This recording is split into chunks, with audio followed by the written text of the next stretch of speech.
for Union Minister Shri Piyush Goyal, the Minister of Textiles, Minister of Commerce and Industry, and Minister of Consumer Affairs, Food and Public Distribution, Government of India. And he will be in conversation with News 18's very own Amish Devgar.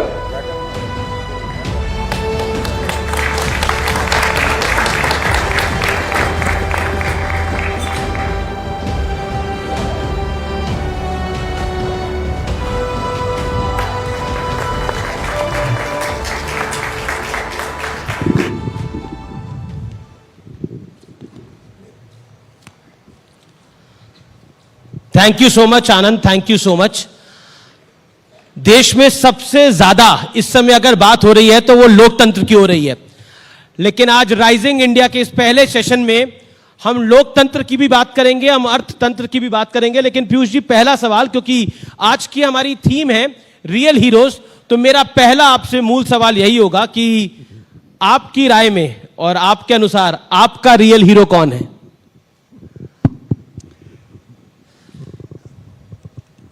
बहुत बहुत धन्यवाद और आपके इस कार्यक्रम के लिए आप सबको बहुत बहुत शुभकामनाएं। मैं समझता हूं कि वर्षों वर्षों से इस देश में हीरो वर्शिप कुछ ज़्यादा ही हो गई है, और कोई भी व्यक्ति अगर एक ही व्यक्ति अथवा उसकी विचारधारा को ही हीरो माने तो शायद जस्टिस नहीं होगी। आपने भी क्या कार्यक्रम रखा है, रिकग्नाइजिंग रियल हीरोज। तो जिंदगी में कई रोल मॉडल्स, कई हीरोज हम सबकी जिंदगी में आते हैं। आज मुझे सौभाग्य मिला है माननीय प्रधानमंत्री नरेंद्र मोदी जी के साथ काम करने का। वास्तव में हर दिन कुछ नया सीखने को मिलता है, एक नया पहलू उनके व्यक्तित्व का, उनके संवेदनशील चरित्र का, उनके देश के प्रति जो प्रतिबद्धता है कि इस देश को आगे लेके जाना है, वो बहुत प्रेरणा देती है। It's a remarkable experience, both learning and inspirational in terms of looking up. When one says that, there will be many people, many individuals who cross your path through your life. तो कोई ऐसा individual जिसने आपके life के path को cross किया हो और आपको लगा हो कि यस, ये है एक व्यक्ति जिससे कुछ सीख का जा सकता है? अगर मैं बचपन से शुरू करूं तो सबसे ज्यादा शायद मेरा संपर्क और सानिध्य आया माननीय अटल बिहारी वाजपेयी जी से। और वास्तव में उनका जो प्यार मिला, उनसे जो सीखने को मिला, उनके स्वयं का जो देश के प्रति भावना भी थी और देश के लिए उन्होंने जिस प्रकार से पूरा जीवन सेवा की जी, उससे हमें बहुत कुछ सीखने को मिलता है।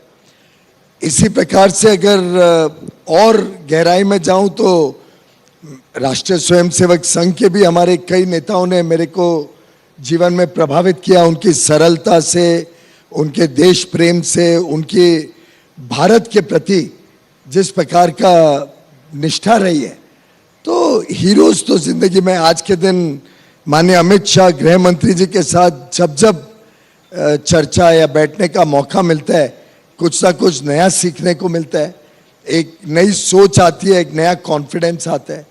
तो अलग अलग पहलू में मैं समझता हूँ लोगों ने अपने जीवन में प्रभाव किया है हमारे जीवन में।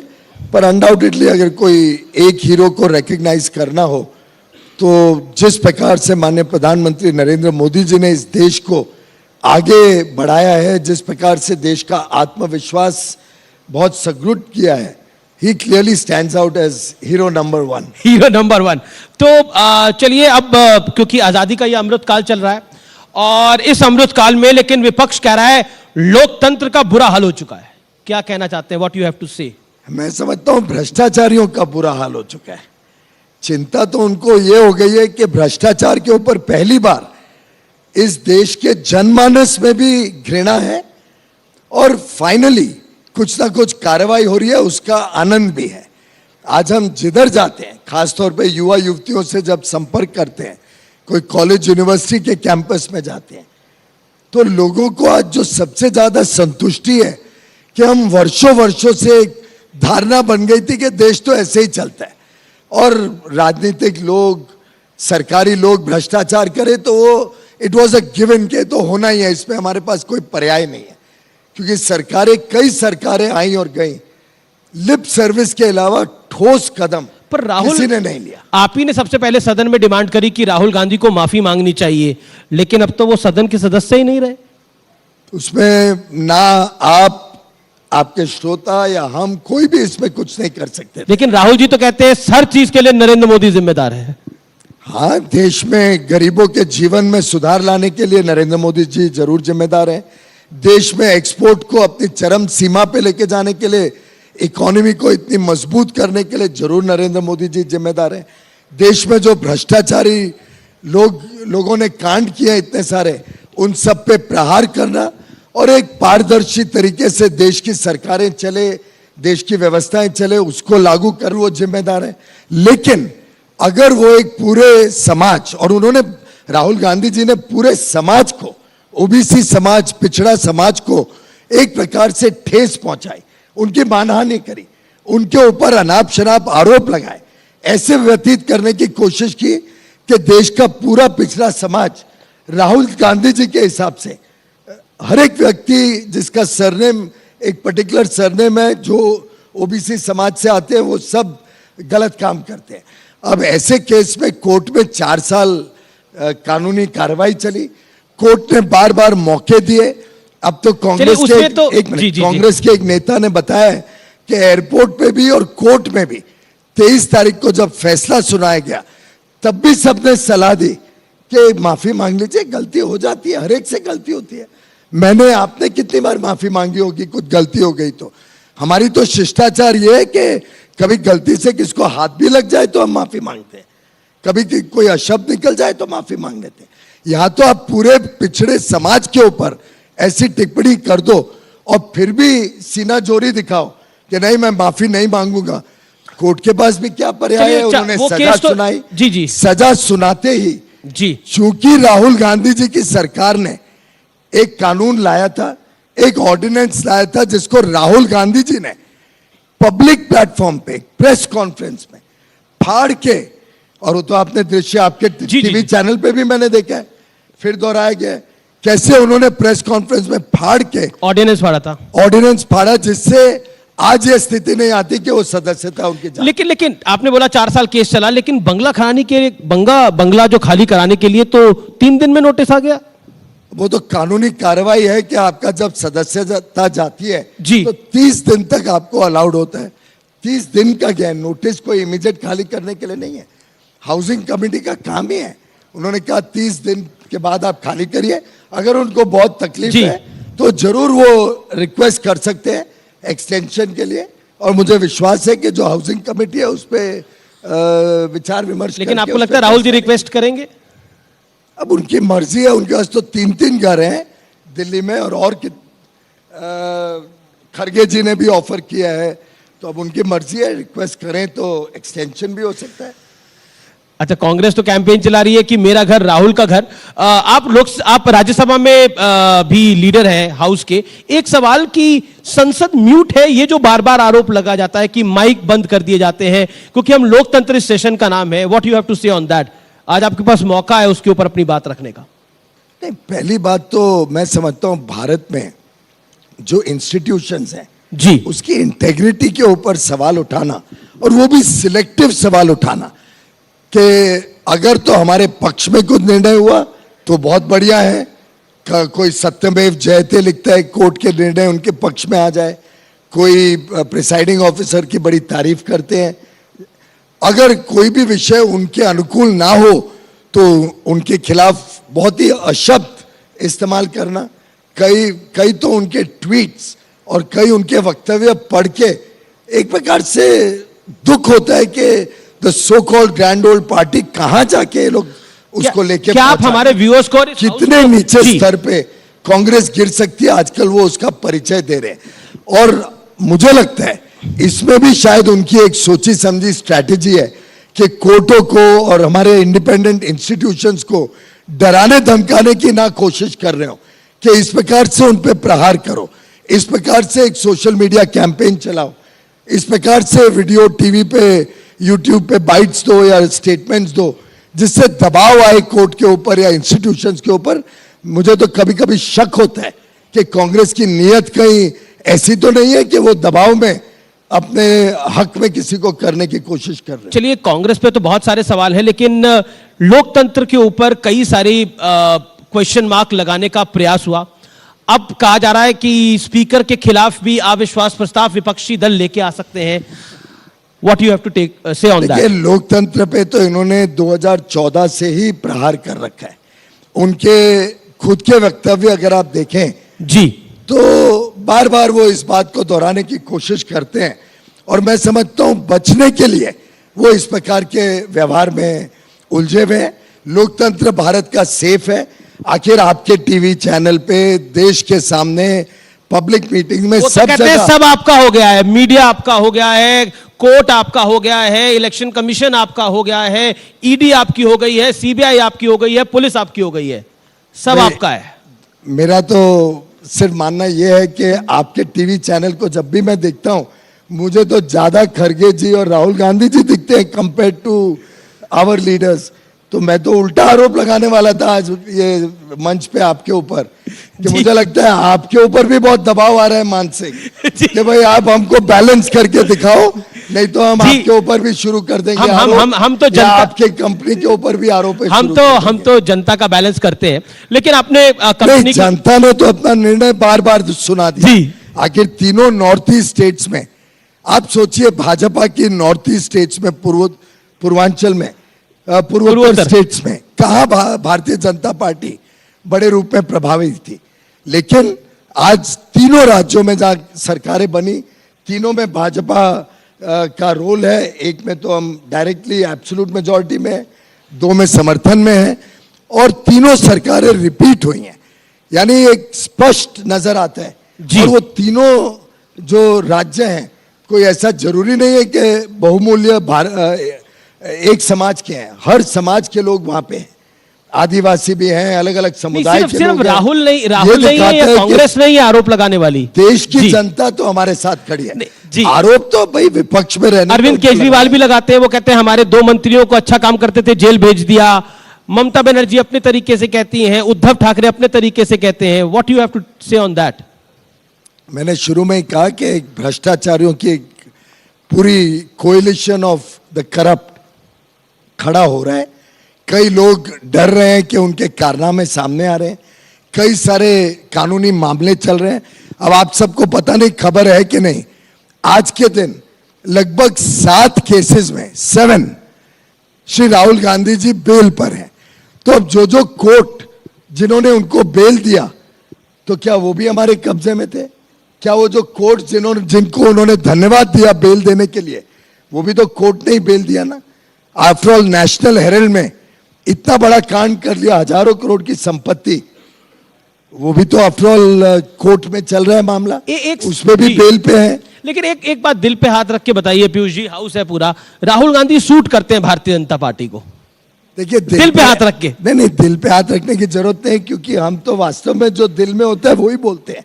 दिल पे हाथ तो उनको रखना पड़ता है जो साधारणतः सही बात नहीं बोलते हैं, कभी कभार दिल पे हाथ रखते हैं।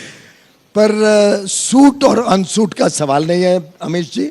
हमें सूट करता है कि देश की जनता की जो आशाएं अपेक्षाएं हैं उस पर हम खरे उतरे, देश की जनता की सेवा करें, देश को एक अच्छा मजबूत देश बनाएं, देश की अर्थव्यवस्था को विश्व स्तरीय बनाएं। और आज आप देखिए भारत के पासपोर्ट की वैल्यू क्या है। आज से आप 10 साल पहले जब विदेश जाते थे और आज आप विदेश जाते हो, जमीन आसमान का फर्क है आपको जो रिस्पॉन्स मिलता है।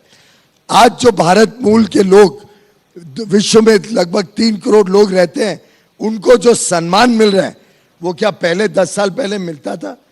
और मैं समझता हूं ये उभरते हुए भारत के पीछे एक बड़ा निर्णायक, लेकिन ईमानदार और लोकप्रिय नेतृत्व प्रधानमंत्री नरेंद्र मोदी, क्योंकि हम राइजिंग इंडिया में लोकतंत्र के सेशन को सुन रहे हैं इस समय तमाम व्यूअर्स।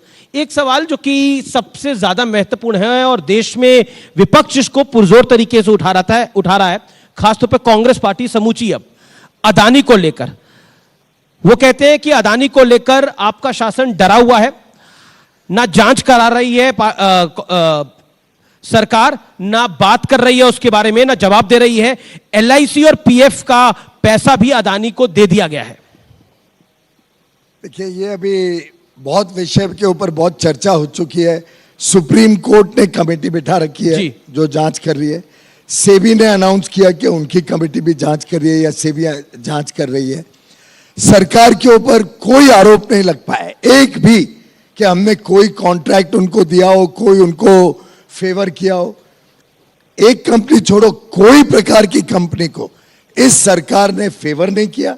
हर एक निर्णय ट्रांसपेरेंट हुआ है, हर एक निर्णय पारदर्शी एक व्यवस्था के हिसाब से हुआ है।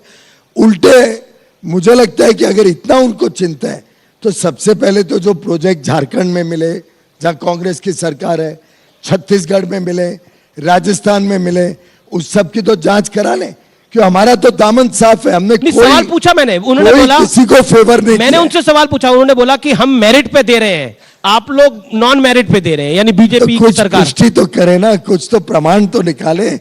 आरोप लगाने में तो कोई टैक्स भी नहीं लगता है, कुछ भी आरोप लगा दो।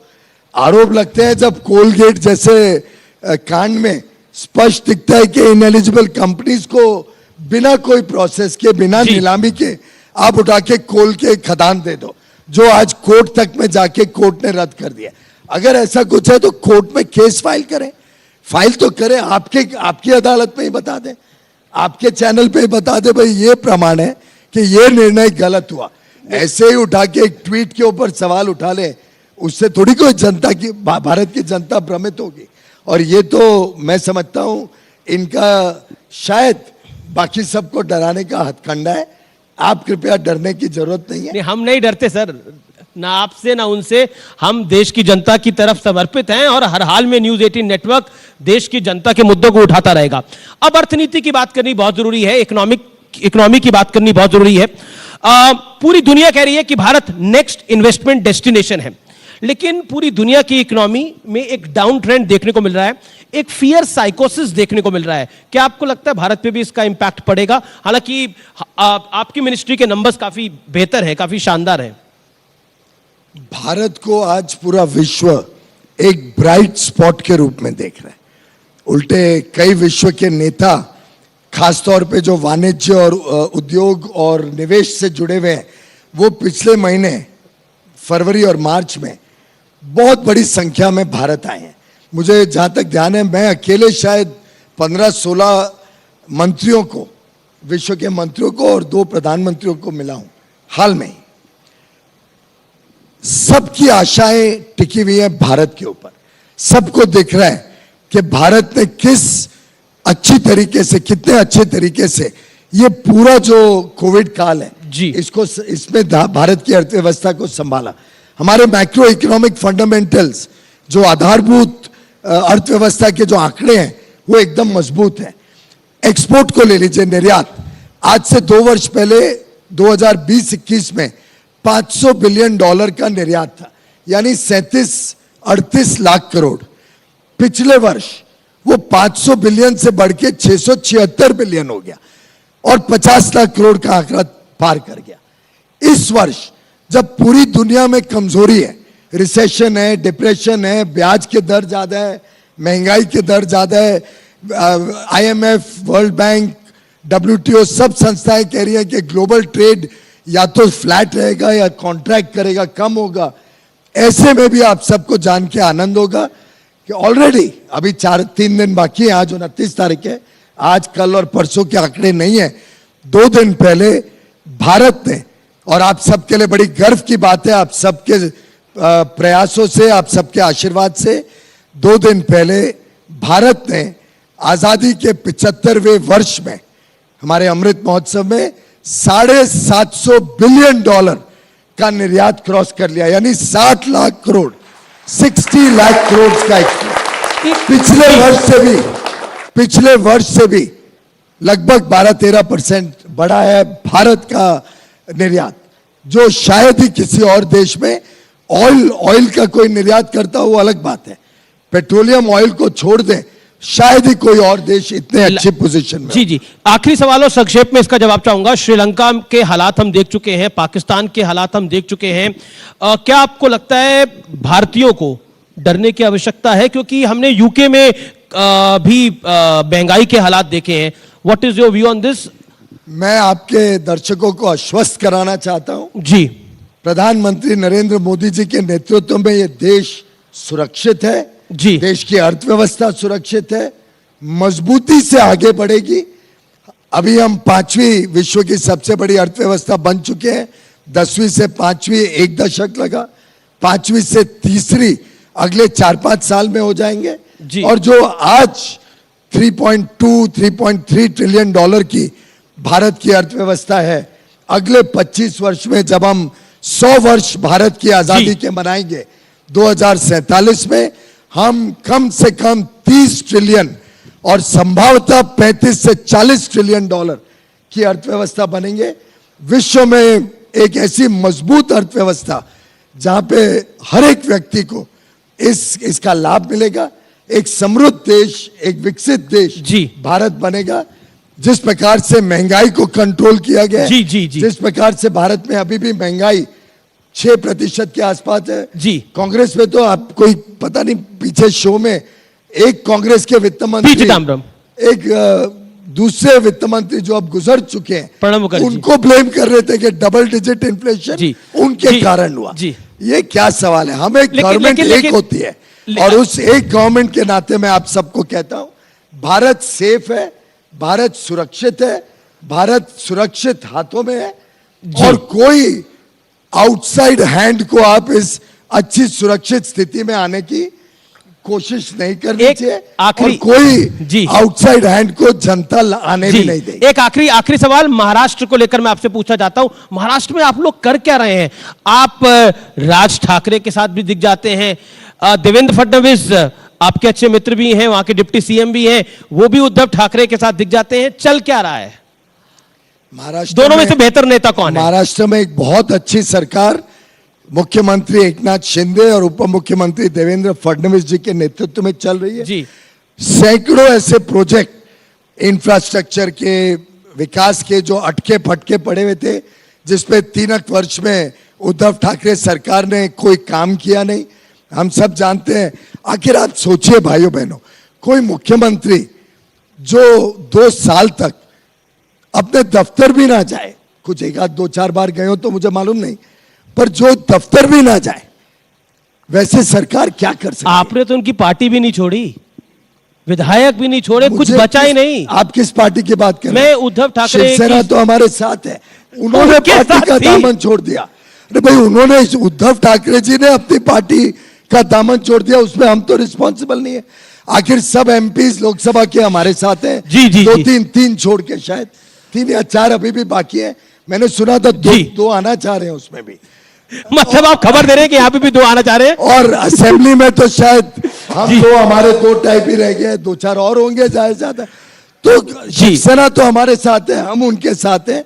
अगर उन्होंने अपने पार्टी का दामन छोड़ दिया और एक सरनेम लेके सिर्फ बैठे रहे तो चलेगा नहीं। इस जी, देश जी। में परिवारवाद अब चलने नहीं वाला है। डायनेस्टिक रूल से जनता त्रस्त है। अब मेरिटोक्रेसी इस देश को चलाएगी, मेरिट चलाएगा। और मेरिट के हिसाब से देश प्रगति करेगा। बहुत बहुत शुक्रिया आपका इस सेशन में आने के लिए, लोकतंत्र के क्षेत्र में बात करने के लिए आपका बहुत बहुत Big round of धन्यवाद। applause for Shri Piyush Goyal ji preaching. I request you to please wait on for a bit. I'm going to request Abhay Bhutra to please present a memento to Shri Piyush Goyal. Please come on stage.